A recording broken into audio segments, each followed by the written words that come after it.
अस्सलाम वालेकुम नाज़रीन, आपका मेज़बान यासिर शामी आपकी खिदमत में हाजिर है और आप देख रहे हैं डेली पाकिस्तान। दुआ ज़हरा और उसके हस्बैंड ज़हीर का इंटरव्यू किया जिस यूट्यूबर ने, वो हमारे साथ मौजूद है। सोशल मीडिया पर शदीद रद्द-ए-अमल आया और बहुत से लोग बरहमी का इजहार कर रहे हैं कि जो खातून यूट्यूबर है उन्होंने जामे शरी की बोतल वहाँ पर क्यों रखी, और ज़हरा की वालदा कह रही हैं कि इन्होंने मेरी बेटी को अपनी उम्र की 40 साल की बनाने के लिए उसके नीचे गद्दी या तकिया रख दिया था। इसी तरीके से बहुत से लोग ये भी कह रहे हैं कि इंटरव्यू स्क्रिप्टेड प्री प्लान था और जो सवालात थे वो एंकर खुद ही कर रही थी और जवाबात भी उनके मुंह में खुद ही डालती जा रही थी।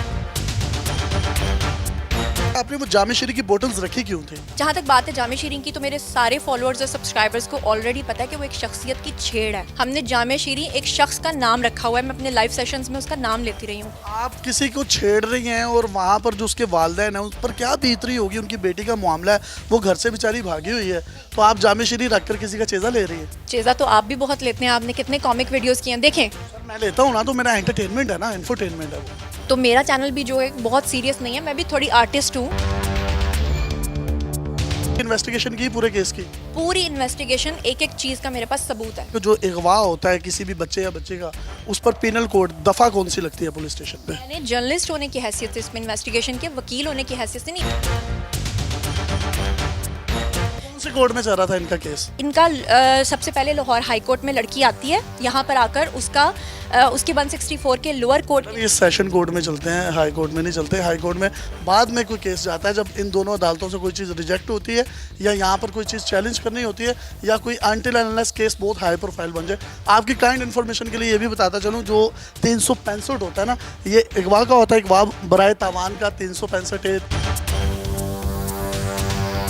तकिया आपने क्यों उसके नीचे रखा? उसकी वालदा कह रही हैं कि आपने उसकी एज को जो है अपने जैसे 40 साल औरत बना दिया। तो आपकी एज कितनी है? जी मेरी एज 24 ईयर्स है। चलो खैर, मुझे बताएं, आपने तकिया उसके नीचे रख दिया, तो कभी ये तकिए का इत्तेफाक आपके साथ भी हुआ? अभी 1 मिनट पहले ये वाला तकिया जो है यासिर शामी के नीचे था और इसने निकाल के मुझे दिया है कि ताकि कोई इसका और इंटरव्यू के लिए? इंटरव्यू के लिए? हाँ, इंटरव्यू के लिए। तकिए का बड़ा मुकाम है। तकिए का बड़ा मुकाम है। तकिए को वो मुकाम हमारे मुआशरे में मिला नहीं जो मिलना चाहिए था। असल में वो अपने बेडरूम में थे और कैमरामैन जब सामने इंटरव्यू कर रहा था तो उसने कहा कि जैसे आप बहुत नीचे हैं ना, अभी तो मैं थोड़ी ऊपर हूँ। तो मैं नीचे नहीं हूँ, ये मैं नीचे गया हूँ। इंटरव्यू से पहले आपने कहा कि इस कमरे में कोई नहीं है, मैं हूँ, दुआ है और दुआ के हस्बैंड ज़हीर है। वो दो साए बन रहे थे दीवार पर और लोग उसको सोशल मीडिया पर आइडेंटिफाई भी कर रहे हैं। वो भुट्टो का साया है। कमरे में उस वक्त कोई मौजूद नहीं था, लेकिन कमरे का दरवाज़ा खुला हुआ था तो उनकी फैमिली के लोग आ जा रहे थे। ख़ास तौर पे जब ग्लासेस, मैंने उसे कहा था ना कि आप ग्लासेस लगाती हो, वो मैंने क्यों कहा था? मैंने इसलिए कहा था कि जैसे ही मैं मुलाकात के लिए उसके बेडरूम में आई, मेरी जो पहली नज़र है वो उसके ग्लासेस पे पड़ी। जैसे आपकी नज़र अभी वहाँ सामने टेबल पे इधर उधर पड़ रही है ना, लेकिन लोग चीज़ें नहीं देख। आप पे पड़ रही है। आपने इंटरव्यू में ये भी कहा कि भैंस के टीके आपको लगाए जाते हैं, कुछ इस तरह की आपने बातें की। तो आपको लगता है कि ये बात आपको करनी चाहिए थी? और आपको पता है भैंस के टीके किसको लगते हैं? यूट्यूबर्स जो ये बातें फैला रहे हैं कि खुदा न खास्ता उसको हब्से बेजा में रखा जा रहा है, और खुदा न खास्ता लोगों से बेजा होती क्या है? हब्से बेजा वो जिसमें अभी आप बैठे हुए हैं, क्योंकि लाइट नहीं है और आपको जो बंदा आपके साथ होगा वो हब्से बेजा में होगा। चलो ऐसे कह लो। मुझे तो इनके साथ बैठकर, क्योंकि इन्होंने आते ही मुझे जो रंगबाजी दिखाई है वो ये दिखाई है कि 15-20 मिनट का कॉन्टेंट। सवाल का जवाब दे, आप इधर उधर की आए बाएं शाएं किए जा रही हैं।